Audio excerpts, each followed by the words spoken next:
गरज के बिट्टो हाय हाय हाय हाय हाय हाय करो से अपा हाय हाय हाय हाय हाय हाय साडे हक साडे हक ਦੇ ਬੰਦੇ ਜਿਹੜੇ ਆਪਣੇ ਟੀਚਰ ਆਪਾਂ ਅੱਜ ਬੁਲਾਇਆ ਸੀ ਉਹਨਾਂ ਨੂੰ ਤੇ ਮੈਂ ਸਾਡੇ ਜਿਹੜੀ ਕਮੇਟੀ ਹੈ ਉਹ ਤੋਂ ਮਤਲਬ ਆਗੇ ਲੈਂਦਾ ਹੈ ਪਰਮਿਸ਼ਨ ਲੈਂਦਾ ਆਪਾਂ ਕੰਮ ਸ਼ੁਰੂ ਕਰੀਏ। ਸਾਡੇ ਬਹੁਤ ਹੀ ਰਿਸਪੈਕਟਡ ਸਤਿਕਾਰਯੋਗ ਜੁਆਇੰਟ ਐਕਸ਼ਨ ਕਮੇਟੀ ਦੇ ਜਿਹੜੇ ਸਾਡੇ ਚੇਅਰਮੈਨ ਸਾਹਿਬ ਸ਼ਵਿੰਦਰ ਸਿੰਘ ਜੀ ਜਿਹੜੇ ਫਰੀਦ ਲੈਕਚਰ ਛੋਟੀ ਮੋਡਲ ਸਾਹਿਬ ਜਾਣਦੇ ਆ ਤੇ ਮੇਰੇ ਸਾਥੀ ਬਹੁਤ ਹੀ hard worker Ranvir Singh Rana general secretary union ਦੇ ਸਾਡੇ ਤੇ ਮੇਰੇ ਸਾਥੀ ਗੈਸਟ ਫੈਕਲਟੀ ਤੋਂ ਜਿਹੜੇ ਪ੍ਰੈਜ਼ੀਡੈਂਟ ਆ ਸਾਡੇ ਸਿਮੂਰ ਜੀ ਬਾਕੀ ਸਮਸ਼ੇਰ ਸਿੰਘ 16 ਮਾਡਲ ਵਾਲੇ ਟੀਚਰ ਸਾਡੇ ਗੋਲਡ ਮੈਚ ਜਿਹੜੇ ਪੜ੍ਹਾਉਣ 'ਚ ਵੀ ਅੱਗੇ ਆ ਤੇ ਸਾਡੇ ਲਾਈਨ ਜਿਹੜੇ ਸੂਰਬੀਰ ਕ੍ਰਾਂਤੀਕਾਰੀ ਜਿਹੜੇ ਅੱਜ ਦੇ ਯੁੱਗ 'ਚ ਜਾਗਦੇ ਆ ਮੈਂ ਕਹਾਂਗਾ ਤੇ ਉਹ ਸਾਰੇ ਪਹੁੰਚੇ ਨੇ ਤੇ ਸਾਡੇ ਸਪੋਰਟ ਵਾਸਤੇ ਸਾਥੀਓ ਟੀਚਰ ਕਮਿਊਨਿਟੀ ਜਿਹੜੀ ਸਾਡੀ ਸ਼ੁਰੂ ਤੋਂ ਪਹੁੰਚ ਚੁੱਕੇ ਨੇ ਸਾਡੇ ਹੌਸਲਾ ਵਧਾਈ ਲਈ ਅਸੀਂ ਕਮਿਊਨਿਟੀ ਵੱਲੋਂ ਜੇਏਸੀ ਵੱਲੋਂ ਉਹਨਾਂ ਦਾ ਬਹੁਤ ਹੀ ਜੀ ਆਇਆਂ ਕਹਿੰਦੇ ਵੈਲਕਮ ਕਰਦੇ ਆ ਤੇ ਧੰਨਵਾਦ ਕਰਦੇ ਆ। ਤੇ ਦੂਜਾ ਸਾਡੇ ਬਹੁਤ ਹੀ ਕ੍ਰਾਂਤੀਕਾਰੀ ਵੀਰ ਜਿਹੜੀ ਮੇਨਟੇਨੈਂਸ ਦੀ ਯੂਨੀਅਨ ਬਹੁਤ ਪੁਰਾਣੀ ਚੱਲਦੀ ਆ ਰਹੀ ਹੈ ਸਤ ਪ੍ਰਕਾਸ਼ ਜੀ ਉਹ ਵੀ ਸਾਡੇ ਕੋਲ ਛੋਟੇ ਸੰਦੇਸ਼ੇ ਸ਼ਾਰਟ ਨੋਟਿਸ ਤੇ ਪਹੁੰਚ ਚੁੱਕੇ ਨੇ ਤੇ ਸਾਡੇ ਕੋਲ ਸਾਥੀਓ ਸਪੋਰਟ ਦੀ ਕੋਈ ਘਾਟ ਨਹੀਂ ਹੈਗੀ ਪਰ ਗੱਲ ਇਹ ਜੇ ਸਾਡੇ ਆਪਣੇ ਚ ਜਾਨ ਹੋਏਗੀ ਜੇ ਆਪਾਂ ਆਪ ਕਰਦਾ ਖੜਾ ਹੋਏਗਾ ਸਪੋਰਟ ਤਾਂ ਆਪਾਂ ਜਿੰਦੇਬਾਜ਼ੀ ਬਾਹਰੋਂ ਲੈ ਲਈਏ। ਇੱਕ ਤਾਂ ਇੱਕ ਸਾਡੇ ਹੋਰ ਸਾਥੀ ਆ ਹੰਸ ਜੀ ਨਾਲ ਗੱਲ ਹੋਈ ਸੀਗੀ ਉਹ ਰਿਟਾਇਰ ਹੋ ਗਿਆ ਲੇਕਿਨ ਉਹਨਾਂ ਦਾ ਫਿਰ ਵੀ ਜਜ਼ਬਾ ਜਿਹੜਾ ਹੈ ਨਾ ਤੁਹਾਨੂੰ ਯਾਦ ਹੋਣਾ ਤਾਂ ਬਹੁਤ ਜਿਹੜੇ ਸਾਡੇ ਜਿੰਨੇ ਵੀ ਸਾਡੇ ਮੰਗਾਂ ਸੀਗੀਆਂ कई ऐसे साढ़े को मोड़ आए टर्निंग पॉइंट आए। सर मेरा नाम मेधावी है, मैं सेक्टर 18 गर्ल्स स्कूल में टीजीटी फाइन आर्ट टीचर हूँ।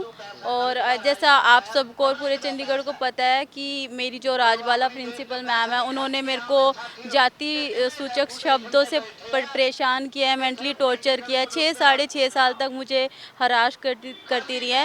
तो जिसकी कंप्लेन मैंने डिपार्टमेंट में एससी कमीशन हर जगह दी है तो उस पर सिर्फ बहुत प्रोटेस्ट और यूनियंस के सपोर्ट के बाद एफआईआर अभी तक हुई है। उसके आगे ना डिपार्टमेंट ने कोई एक्शन लिया है ना पुलिस का अभी तक कोई आगे एक्शन आ रहा है। और मैं 2015 की ज्वाइनिंग में आई थी स्कूल में इस जॉब में, तो जिसका हमारा केस जो है कोर्ट में चल रहा है उसका भी मुद्दा जेसी उठा रही है कि जो हमें आज तक 7 साल से ज़्यादा हो गए पर हमें कोई इंक्रीमेंट नहीं मिला है। तो इंक्रीमेंट्स का एक मुद्दा है, प्रोबेशन हमारा क्लियर नहीं हुआ जिसका फ़ायदा प्रिंसिपल मैडम ने उठा के मुझे डराया कि तेरा प्रोबेशन क्लियर नहीं है तो मुझे ब्लैकमेल कर करके कि तेरे को नौकरी से निकाल दूँगी। उसके बिहाफ पे भी मैम मेरे को डरा के अपने घर के पर्सनल काम या गाली गलोच या स्कूल में झाड़ू लगवाना हर तरह से तंग किया। तो वो मुद्दा भी जेसी उठा रही है कि हमारा प्रोबेशन क्लियर होए, हमें इंक्रीमेंट्स मिले। और जैसे कि मैडम डेपुटेशन पे यहाँ पे हरियाणा से 21 या 19 साल से और ऐसे बहुत सारे टीचर और डेपुटेशन का मुद्दा जेसी उठा रही है। तो बस मेरे को यही उम्मीद है कि जेसी आप लोगों के सबके सपोर्ट से मेरे को इंसाफ मिले। 2015 के जो टीचर्स हैं हमको हमारे इंक्रीमेंट्स मिले और जो राजबाला मैम जैसे लोग हैं जो ऐसे न्यू एम्प्लॉयज़ को डरा के इतने साल टॉर्चर करते हैं उनके खिलाफ जो भी इलीगल कार्रवाई बनती है वो होनी चाहिए। जो आपको टीचर्स की रेगुलर होने की जो डिमांड्स है यस सर।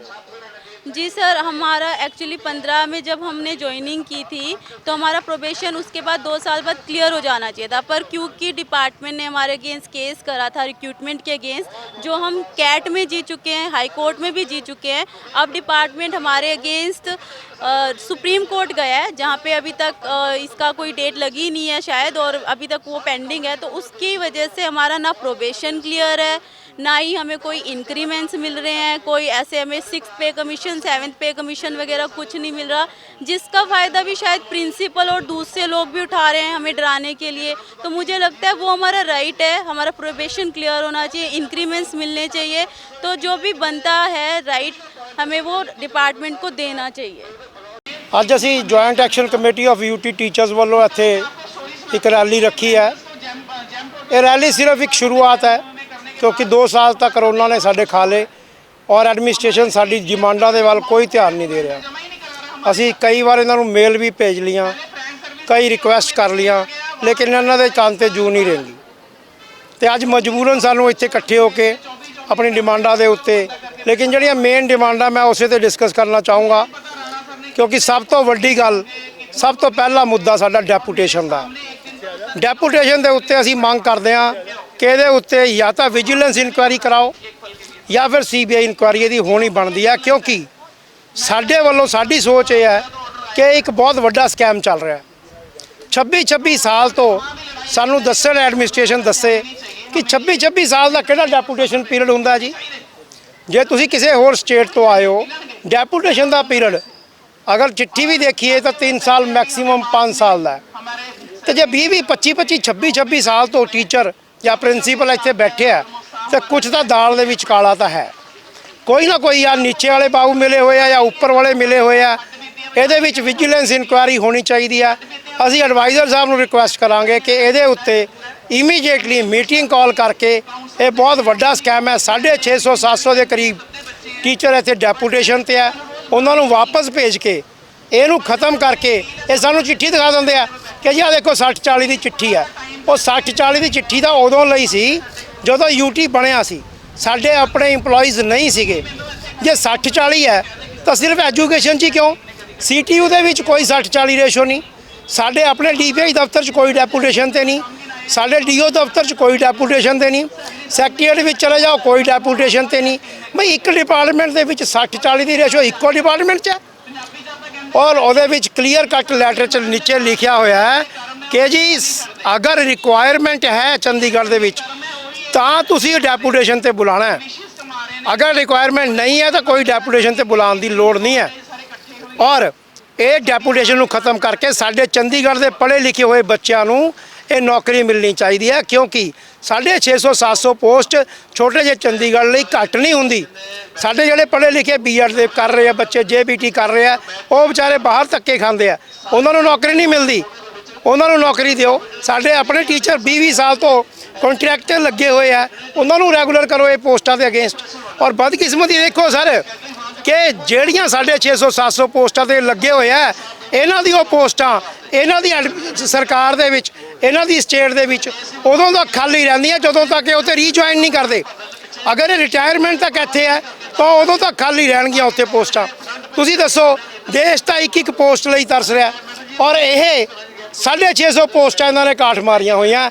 ਸਾਡੀ ਰਿਕੁਐਸਟ ਹੈ ਕਿ ਇਮੀਡੀਏਟਲੀ ਇਹਨੂੰ ਡੈਪੂਟੇਸ਼ਨ ਨੂੰ ਖਤਮ ਕੀਤਾ ਜਾਏ।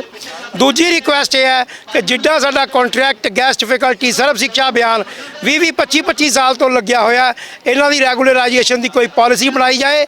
ਔਰ ਜਦੋਂ ਤੱਕ ਰੈਗੂਲਰਾਈਜੇਸ਼ਨ ਕੋਈ ਪਾਲਿਸੀ ਨਹੀਂ ਬਣਦੀ, ਇਹਨਾਂ ਦੀ ਜੌਬ ਸਿਕਿਉਰਿਟੀ ਦੀ ਲੈਟਰ ਕੱਢੀ ਜਾਵੇ ਤਾਂ ਕਿ ਇਹਨਾਂ ਦੀ ਘੱਟੋ ਘੱਟ ਜਿਹੜੀ ਤਲਵਾਰ ਲਟਕ ਰਹੀ ਹੈ, ਇਹਨਾਂ ਦੇ ਬੱਚੇ ਹੁਣ 12ਵੀਂ 'ਚ ਇਹਨਾਂ ਦੇ ਬੱਚੇ ਕਈਆਂ ਦੇ ਵਿਆਹ ਲਾਇਕ ਹੋ ਗਏ, ਇਹ ਨੌਕਰੀ ਛੱਡ ਕੇ ਜਾਣਗੇ ਕਿੱਥੇ?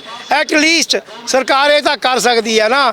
ਅਸੀਂ ਬੇਨਤੀ ਕਰਾਂਗੇ ਐਡਵਾਈਜ਼ਰ ਸਾਹਿਬ ਨੂੰ ਕਿ ਇੱਕ ਜੌਬ ਸਿਕਿਉਰਿਟੀ ਦੀ ਪ੍ਰੋਵੀਜ਼ਨ ਜ਼ਰੂਰ ਕੀਤਾ ਜਾਏ, ਕਿਉਂਕਿ ਜਿਹਨੂੰ ਇੱਕ ਵਾਰੀ ਨੌਕਰੀ ਦੇ ਦਿੱਤੀ ਜਾਂਦੀ ਹੈ, ਜਿਹਨੂੰ ਇੱਕ ਵਾਰ ਰੋਟੀ ਦੇ ਦਿੱਤੀ ਤਾਂ ਘੱਟੋ ਘੱਟ ਉਹਦੀ ਰੋਟੀ ਖੋਈ ਨਾ ਜਾਵੇ। ਤੀਜੀ ਗੱਲ, ਸਾਡੀ ਮੇਜਰ ਡਿਮਾਂਡ ਹੈ ਕਿ ਸਾਡੇ ਜਿੰਨੇ ਵੀ ਟੀਚਰ ਹੈ ਸਾਰਿਆਂ ਨੂੰ 12 ਮਹੀਨੇ ਦੀ ਤਨਖਾਹ ਦਿੱਤੀ ਜਾਵੇ। ਇਹ ਕਿਸੇ ਨੂੰ 10 ਮਹੀਨੇ ਦੀ ਦਿੰਦੇ ਆ, ਕਿਸੇ ਨੂੰ 11 ਮਹੀਨੇ ਦੀ ਦਿੰਦੇ ਆ। ਕਿਉਂਕਿ ਕਿਉਂ ਜੀ? ਉਹਨਾਂ ਨੇ 2 ਮਹੀਨੇ ਕਿਆ ਰੋਟੀ ਨਹੀਂ ਖਾਣੀ? ਉਹਨਾਂ ਦੇ ਕਿਆ ਬੱਚੇ ਨਹੀਂ ਹੈ? ਉਹਨਾਂ ਦੇ ਕਿਆ ਖਰਚੇ ਨਹੀਂ ਹੈ? ਤੇ ਅਸੀਂ ਰਿਕੁਐਸਟ ਕਰਾਂਗੇ ਐਡਵਾਈਜ਼ਰ ਸਾਹਿਬ ਨੂੰ ਕਿ ਬਹੁਤ ਜੈਨੂਇਨ ਡਿਮਾਂਡ ਹੈ ਕਿ ਸਾਰੇ ਟੀਚਰ ਜਿੰਨੇ ਵੀ ਸਾਡੇ ਕੈਡਰ ਹੈ ਉਹਨਾਂ ਨੂੰ 12 ਮਹੀਨੇ ਦੀ ਤਨਖਾਹ ਜ਼ਰੂਰ ਮਿਲਣੀ ਚਾਹੀਦੀ ਹੈ। ਔਰ ਚੌਥੀ ਸਾਡੀ ਡਿਮਾਂਡ ਹੈ ਕਿ ਜਿਹੜੇ ਇਹ ਤਨਖਾਹ ਘੱਟ ਕਰ ਰਹੇ ਆ, ਕਈ ਕੈਡਰਾਂ ਦੀ ਤਨਖਾਹ ਇਹਨਾਂ ਨੇ ਘੱਟ ਕਰਤੀ। ਔਰ ਇਹ ਵੀ ਹੁੰਦਾ ਕਦੇ ਮਹਿੰਗਾਈ ਤਾਂ ਵੱਧ ਰਹੀ ਹੈ, ਤਨਖਾਹ ਵਧਣੀ ਚਾਹੀਦੀ ਹੈ, ਚਾਹੇ ਤੁਸੀਂ ਥੋੜੀ ਵਧਾਓ। ਇਹਨਾਂ ਦਾ ਤਨਖਾਹ ਘੱਟ ਕਰਨੀ ਸ਼ੁਰੂ ਕਰਤੀ। ਕਦੇ ਵੀ ਤਨਖਾਹ ਘੱਟ ਨਹੀਂ ਹੋਣੀ ਚਾਹੀਦੀ, ਕਿਸੇ ਦੀ ਵੀ ਤਨਖਾਹ ਘੱਟ ਨਹੀਂ ਹੋਣੀ ਚਾਹੀਦੀ।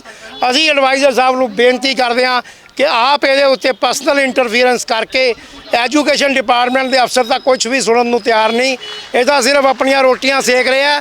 ਇਹਨਾਂ ਨੂੰ ਨਾ ਬੱਚਿਆਂ ਦਾ ਫਿਕਰ ਹੈ, ਨਾ ਸਕੂਲਾਂ ਦਾ ਫਿਕਰ ਹੈ, ਨਾ ਇਹਨਾਂ ਨੂੰ ਟੀਚਰਾਂ ਦਾ ਫਿਕਰ ਹੈ। ਇਹਨਾਂ ਨੂੰ ਸਿਰਫ ਆਪਣੀ ਗੱਡੀਆਂ ਦਾ ਫਿਕਰ ਹੈ ਕਿ ਮੇਰੇ ਕੋਲ ਗੱਡੀ ਨਹੀਂ, ਮੈਨੂੰ ਗੱਡੀ ਮਿਲ ਜੇ, ਮੇਰੇ ਘਰ 'ਚ ਇੱਕ ਗੱਡੀ ਹੋਰ ਲਵਾ ਦਿਓ, ਮੈਂ 2 ਗੱਡੀਆਂ ਚਲਾਈ ਫਿਰਦੇ ਆ। ਠੀਕ ਹੈ, ਇਹਨਾਂ ਨੂੰ ਸਿਰਫ ਆਪਣੀ ਫੈਸਿਲਿਟੀਜ਼ ਤੱਕ ਮਤਲਬ ਹੈ। ਤੁਸੀਂ ਦੱਸੋ, deputy DO 3, deputy DO 1, deputy DO 2, deputy DO 3, ਉੱਪਰ ਡਿਪਟੀ ਡਾਇਰੈਕਟਰ 4, ਡਿਪਟੀ ਡਾਇਰੈਕਟਰ 1 2 3। ਅਰੇ ਫਿਰ ਕੰਮ ਕੀ ਕਰਦੇ ਹੋ ਜਦੋਂ ਟੀਚਰਾਂ ਦੇ ਕੰਮ ਹੀ ਨਹੀਂ ਹੋਣੇ? ਜਦੋਂ ਟੀਚਰਾਂ ਦੇ ਕੰਮ ਹੀ ਨਹੀਂ ਹੋਣੇ ਫਿਰ ਇੰਨੀਆਂ ਪੋਸਟਾਂ ਉੱਥੇ। ਤੁਸੀਂ ਯਕੀਨ ਕਰੋ 26 ਅਫਸਰ DO ਔਰ DPI ਦਫ਼ਤਰ ਦੇ ਵਿੱਚ ਬੈਠੇ ਆ, ਲੇਕਿਨ ਫਿਰ ਵੀ 2 ਮਹੀਨੇ ਦੀ ਅਗਰ ਛੁੱਟੀ ਲੈਣੀ ਹੈ ਕਿਸੇ ਨੇ, ਉਹ 6 ਮਹੀਨੇ ਉਹਦੀ ਫਾਈਲ ਨਹੀਂ ਮੁੜਦੀ। ਉੱਥੇ ਬਾਊਆਂ ਕੋਲ ਜਾਓ, ਬਾਊ ਕੋਈ ਧਿਆਨ ਦੇਣ ਨੂੰ ਤਿਆਰ ਨਹੀਂ। ਬਾਊ ਟੀਚਰ ਨੂੰ ਐ ਸਮਝਦਾ ਜਿਵੇਂ ਉਹਦੇ ਘਰ ਦਾ ਨੌਕਰ ਹੋਏ। ਅਰੇ ਟੀਚਰ ਦੀ ਤਾਂ ਇੱਕ ਦੇਖੋ ਸੈਲਫ ਰਿਸਪੈਕਟ ਹੁੰਦੀ ਹੈ। ਅਸੀਂ 2.5 ਲੱਖ ਤੋਂ ਉੱਤੇ 2,60,000 ਬੱਚਾ ਪੜ੍ਹਾਉਂਦੇ ਹਾਂ ਚੰਡੀਗੜ੍ਹ ਦੇ ਵਿੱਚ। ਅਸੀਂ ਚੰਡੀਗੜ੍ਹ, ਪੰਚਕੂਲਾ, ਮੋਹਾਲੀ, ਮੁਰਿੰਡਾ, ਰਾਜਪੁਰੇ ਤੱਕ ਅਸੀਂ ਬੱਚੇ ਸੰਭਾਲ ਕੇ ਬੈਠੇ ਹਾਂ। ਅਸੀਂ ਕਦੇ ਵੀ ਕਿਸੇ ਨਾਲ ਵਿਤਕਰਾ ਨਹੀਂ ਕਰਦੇ। ਸਕੂਲ ਦੇ ਗੇਟ ਦੇ ਅੰਦਰ ਆਉਣ ਵਾਲਾ ਹਰ ਇੱਕ ਬੱਚਾ ਸਾਡਾ ਆਪਣਾ ਬੱਚਾ ਹੈ। ਅਸੀਂ ਆਪਣੇ ਬੱਚੇ ਸਮਝ ਕੇ ਉਹਨਾਂ ਨੂੰ ਪੜ੍ਹਾਉਂਦੇ ਹਾਂ।